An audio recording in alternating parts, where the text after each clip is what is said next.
Lepistes üretmek istiyorsunuz ama karışık sistemler ve pahalı ekipmanlar gözünüzü mü korkutuyor? Bu videoda size en basit ve en ucuz haliyle lepistes üretimini gösteriyorum.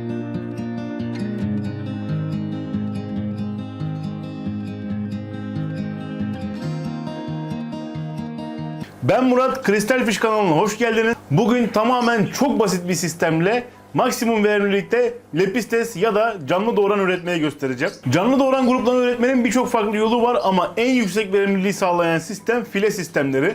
Aslında bu file sistemi uzun yıllardır üretimhanelerde kullanılıyor. Ama bunu evde nasıl uygulayacağınızı belki görmemiş olabilirsiniz, belki duymamış olabilirsiniz, belki de kullanmaktan çekiniyor olabilirsiniz. Size hem faydalarını hem zararlarını hem olası tehlikelerini hem de nasıl yüksek verimliliğe çıkaracağınızı bu videoda anlatacağım. Bu yöntem aslında çok basit bir file sistemiyle dişi balıkların doğurduğunda yavruların etrafa kaçmasını sağlıyorsunuz. Ben bu yöntemle bütün kolonileri tek file sisteminde tutuyorum. Bazı üreticiler sadece dişileri bu file sisteminin içerisine alıp doğumdan sonra tekrar erkeklerin arasına koyuyorlar. Ama benim akvaryumlarımın geniş olması sebebiyle bütün koloniyi bir yerde tutabiliyorum. Bu işi yapmak için profesyonel sistemlere ihtiyacınız yok. Çok ucuz maliyetli bu konuyu çözebilirsiniz. Bu yöntemin en büyük avantajları ucuz olması, gereksiz yer kaplamaması, özellikle yeni başlayanlar için çok kolay olması. Şimdi fileye geçmeden önce şunlara değinmek lazım. Her balığı fileye koyduğunuzda maksimum verimliliği alamayabilirsiniz.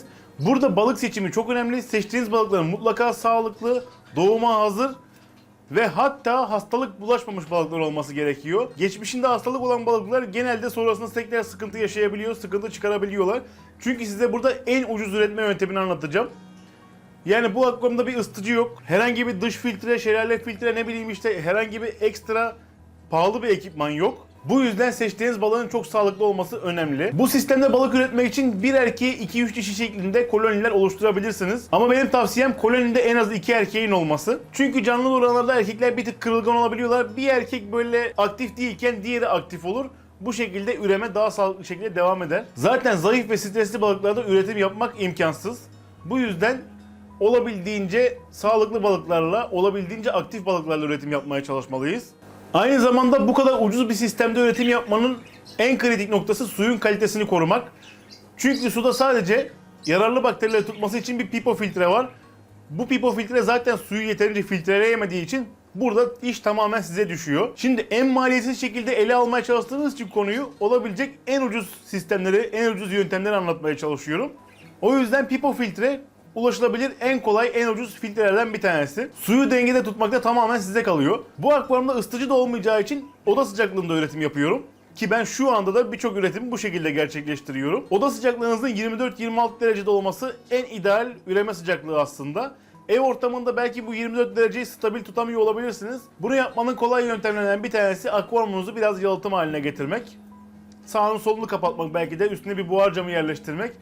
Evin sıcaklığı 22-23 derecelerde olsa bile lepistesler rahat bir şekilde ya da canlı doğuran grupları rahat bir şekilde üreyebiliyorlar. Yine de en iyi sıcaklık 24 derece 26 derece arasında.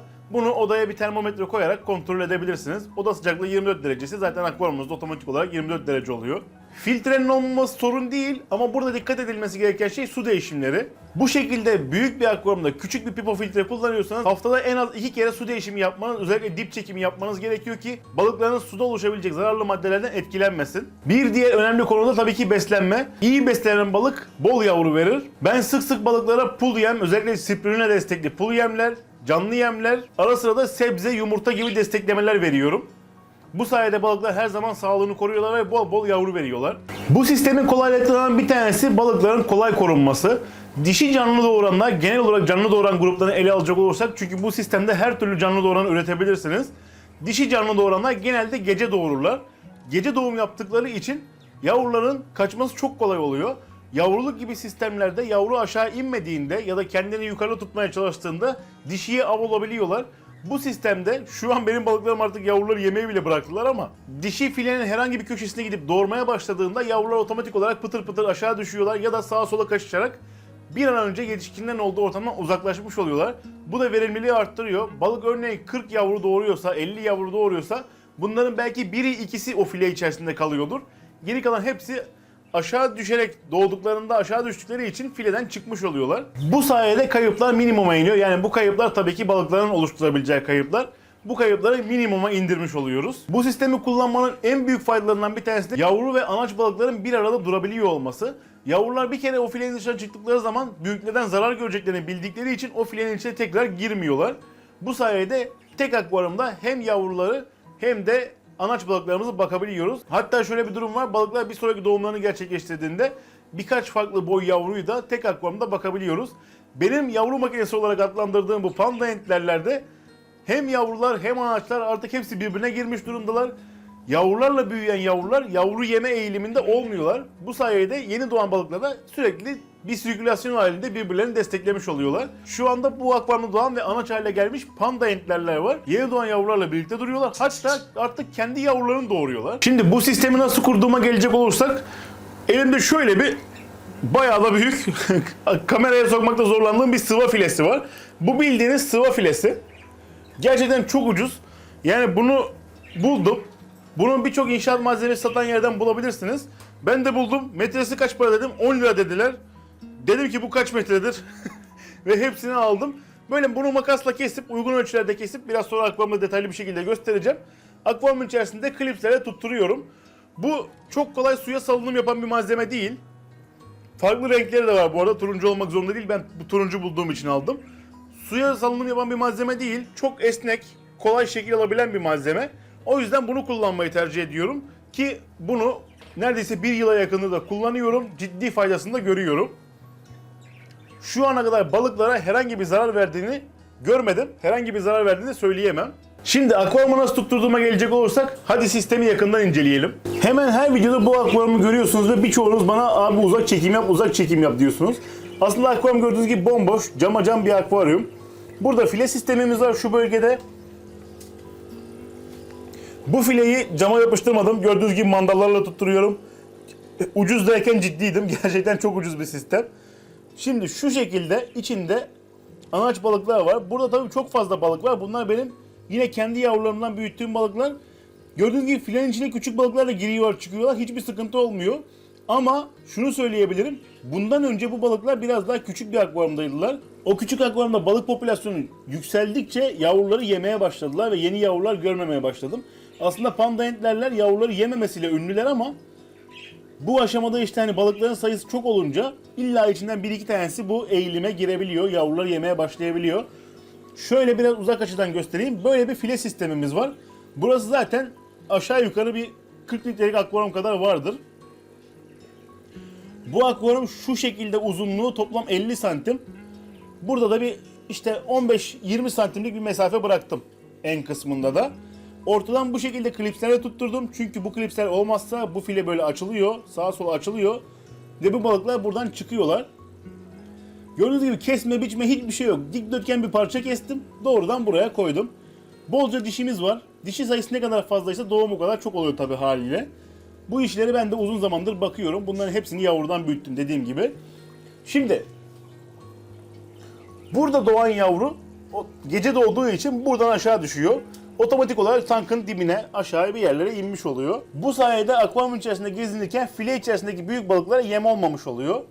Gördüğünüz gibi burada doğan yavruların hepsi artık büyüdüler.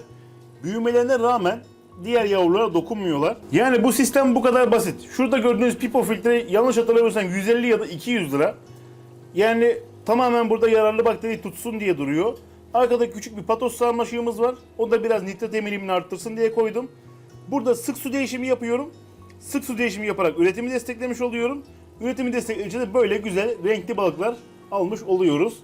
Bu gördüğünüz yavrular aşağı yukarı bir 4-5 aylık falan varlar. Artık dişi ve erkekler tamamen belli oluyor. Hatta doğum yapmaya başladılar. Gördüğünüz gibi bayağı da kımıl kımıl küçük yavrularımız da var.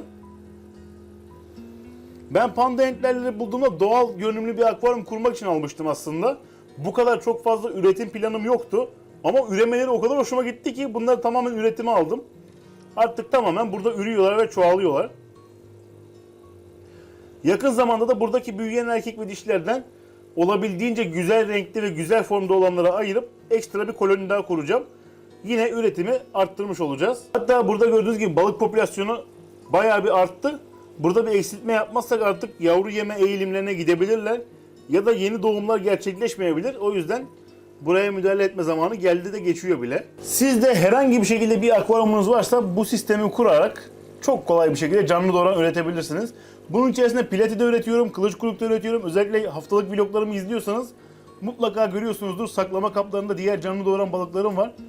Onları da yine böyle sistemler içerisinde üretiyorum. Yani yavrular bile içeri girip çıkıyor, aslında bir şey olmuyor. Ben bir parça da javamoz koydum. Hani olur da kaçamayan, saklanamayan yavru olursa onun arasına saklansın, aşağı insin diye. Javamozu rafyoya taklit edebilirsiniz. Rafyo koyarak siz de hani biraz da file içerisinde saklanma alanı oluşturabilirsiniz. Bu kadar çok balığınız yoksa tabii büyük bir file kurmanıza da gerek yok. Ben aşağı yukarı 20 balık koyacağım için içerisinde bayağı büyük bir file kurdum. Ki gayet de güzel, verimli oldu. Bu akvaryumu bu haliyle izlemeye gerçekten bayılıyorum. Her akvaryumda olduğu gibi temiz su ve sık yemleme burada da yavruların büyümesinde etkin bir rol oynuyor. Şimdi bu sistemde yapılan en büyük hatalara gelecek olursak, ben filenin içerisine lepistesleri koydum, artık doğursunlar ya da lepistesleri ya da farklı canlı doğuranları koydum. Artık kendi kendilerine doğursunlar, nasıl olsa yavrular aşağı düşecek deyip akvaryumu kendi haline bırakmak. Bu kadar ucuz bir sistem kuruyorsanız bütün kontrol sizde olmalı. Yani bu balıkların yemlenmesi, akvaryumun bakımı, su değerlerinin bozulması, güçlü bir filtreniz olmadığı için su değerleriniz çabuk bozulacaktır. Bunların korunması gibi bütün kontroller tamamen sizde. Verimlilik yüksek, maliyet ucuz ama iş yükü fazla. Böyle düşünebilirsiniz bunu. En büyük yapılan hata, zaten aşağıda yavrular var, yukarıda büyük balıklar var. Ben bol bol yem atayım, geçeyim. Bol bol yem attığınızda su değerleriniz çok hızlı bozulacaktır. Balıklarınızın karnı doyar ama daha sonrasında su değerleri bozulduğu için balıklarınızı kaybedebilirsiniz. Bir diğer hata, kullanılan filenin bu suya uygun olmaması. Sıva filesi yerine işte çelik teller kullanmaya çalışanlar falan oluyor. Bunlar suda zamanla oksitlenme yaratacaktır ve balıkların ölümüne sebep olacaktır. Yani bu şekilde mümkünse plastik ve mümkünse suya salınım yapmadığından emin olduğunuz şeyler kullanmaya çalışın. Bunu nasıl test edebilirsiniz? Örneğin böyle bir file aldınız. Bu şekilde turuncu ya da mavi ya da beyaz fark etmez bir renkte. Bunu denemek için su dolu bir kabın içerisine bir parça koyun. Bunu bir 2-3 gün suda bekletin. Bakalım suya renk salıyor mu? Suyun işte görünümünü bozuyor mu? Suda bulanıklık oluşturuyor mu? Eğer bunları oluşturuyorsa akvaryumda kesinlikle kullanmamalısınız.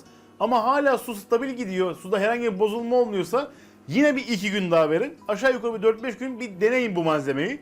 Eğer erimiyorsa, suda dağılmıyorsa akvaryumda kullanabilirsiniz aslında. En kolay yöntem bu.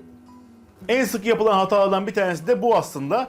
Boya salacak, işte suda bozulacak malzemeleri akvaryuma koyarak bu file sistemini kurmaya çalışmak. Bu tamamen balıkların ölümüyle sonuçlanacaktır. Bırakın balıkların ölümünü, o suya bulaşan maddeler yüzünden akvaryumu tamamen sıfırlamanız gerekebilir. Bu sistemle ben ayda yüzlerce canlı doğuran balık üretiyorum ve hiç kayıp vermeden büyütebiliyorum.